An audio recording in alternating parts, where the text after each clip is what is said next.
And I get my first white game. So I'm gonna go for e4 and see what she does. Because I'm not really sure what her repertoire is. And yeah, we're back to Team Polgar. And it's not a theme that all of the girls are going to be for Team Polgar and all of the guys are going to be for Team Kramnik. That's not how it's constituted. I think there's a mix. It just happens to be that way for the first couple of games. And we have a pretty traditional closed Rue Lopez. She has gone for bishop b7, which is a bit surprising. Which line should I choose here? I don't know. Let's go for this one and then knight c3 next. Maybe this wasn't very good.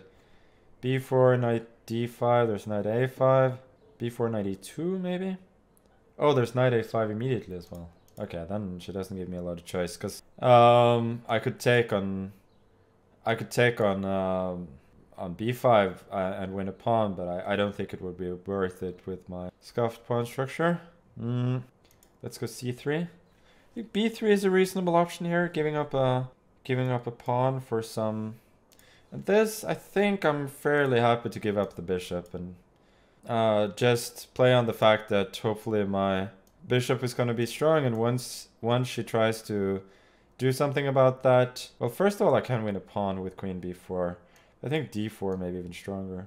So if she takes, I take back. Well, there's d5, but then knight c6. Looks very promising for me.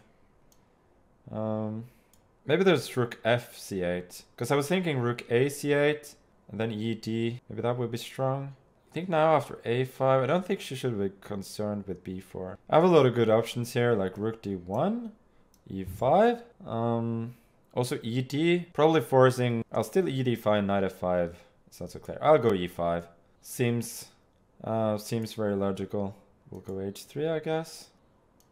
Bring the knight around.